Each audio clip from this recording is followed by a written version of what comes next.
Hi friends, welcome to my channel Priya @tasty treats. Hi friends, ఎలా ఉన్నారు? ఈరోజు కొత్తిమీర రైస్ రెసిపీతో మీ ముందుకు వచ్చేసాను ఫ్రెండ్స్. కొత్తిమీర రైస్కి ముందుగా 1/2 kg రైస్ని తీసుకొని బాగా కడిగి పక్కన పెట్టుకోవాలి.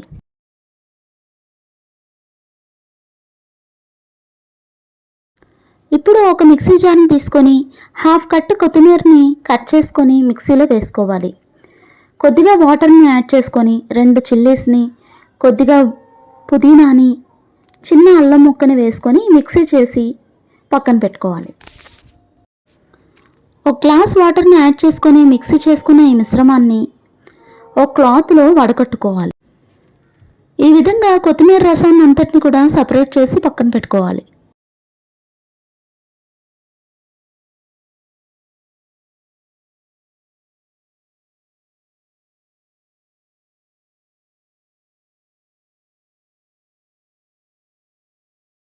మనం రైస్ని ఏ గ్లాస్తో అయితే కొలుసుకున్నామో ఆ గ్లాస్తోని కొత్తిమీర రసాన్ని కొలుచుకొని పక్కన పెట్టుకోవాలి.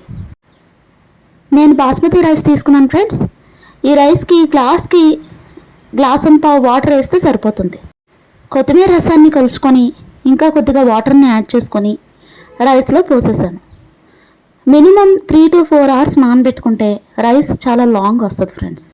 కొత్తిమీర రైస్కి కావాల్సిన పదార్థాలు: కొత్తిమీర 1/2 కట్ట, పుదీనా 1 కట్ట, మిర్చి 6, rice 1/2 kg, oil 1.5 tablespoon, ghee 1 tablespoon, అల్లం వెల్లుల్లి paste 1/2 teaspoon, onion 1, masala దినుసులు షాజీరా 1/2 టీ స్పూన్, లవంగాలు 1 టీ స్పూన్, ఇలాచీ 6, అనాస పువ్వు 1, బిర్యానీ ఆకులు 3, పసుపు 1/2 టీ స్పూన్, సాల్ట్ రుచికి సరిపడినంత, జీడిపప్పులు 2 టీ స్పూన్స్.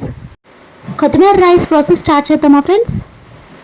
ముందుగా స్టవ్ ఆన్ చేసుకొని ప్యాన్ పెట్టుకొని 1.5 టేబుల్ స్పూన్ ఆయిల్ని, 1 టేబుల్ స్పూన్ గీని యాడ్ చేసుకోవాలి. ఆయిల్ హీట్ అయిన తర్వాత కాజుని ఫ్రై చేసుకొని పక్కన పెట్టుకోవాలి.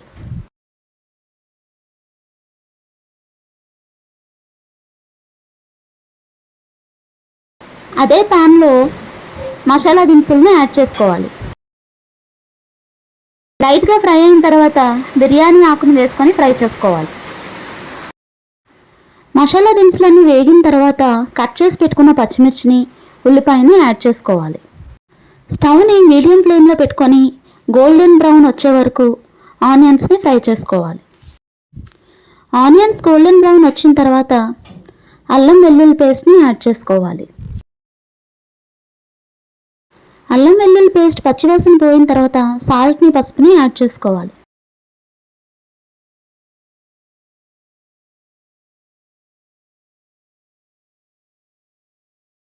అంతా ఒకసారి బాగా కలుపుకున్నాక పుదీనాని యాడ్ చేసుకోవాలి. పుదీనా అంతా బాగా ఫ్రై అయిన తర్వాత మనం నానబెట్టుకున్న రైస్ని యాడ్ చేసుకోవాలి. రైస్తో పాటు వాటర్ని కూడా యాడ్ చేసుకొని అంతా బాగా కలుపుకోవాలి. ఇప్పుడు ఫైనల్గా సాల్ట్ని ఒకసారి చెక్ చేసుకొని ఒకవేళ ఏమైనా పడితే యాడ్ చేసుకోవాలి. కుక్కర్ మూతను పెట్టి 2 విజిల్స్ వస్తే అయిపోయినట్టే. ప్రెషర్ అంతా పోయింది ఫ్రెండ్స్. మూత తీస్తున్నాను ఇప్పుడు. చూసారా ఎంత లాంగ్గా, చాలా మంచి కలర్తో, మంచి ఫ్లేవర్తో కొత్తిమీర రైస్ రెడీ. ఇప్పుడు మనం ఫ్రై చేసి పెట్టుకున్న కాజుని, కొత్తిమీరని వేసి గార్నిష్ చేసుకోవడమే. కొత్తిమీర మన బాడీలో ఉన్న సోడియం అంతటిని బయటకు పంపించి బీపీని కంట్రోల్లో ఉంచుతుంది, ఎసిడిటీ నుంచి కూడా విడిపిస్తుంది. అంతే ఫ్రెండ్స్, కొత్తిమీర రైస్ రెడీ. ఈ వీడియో మీకు నచ్చిందా ఫ్రెండ్స్? అయితే తప్పకుండా మీరు కూడా ట్రై చేయండి. ట్రై చేసి మీ అభిప్రాయాన్ని కామెంట్ రూపంలో తెలియచేయండి. మళ్ళీ నెక్స్ట్ వీడియోతో కలుద్దాం. Until then bye, take care. నా వీడియోస్ మీకు నచ్చితే please like, share, comment and subscribe. అలాగే పక్కనే ఉన్న బెల్ ఐకాన్ని ప్రెస్ చేయండి ఫ్రెండ్స్.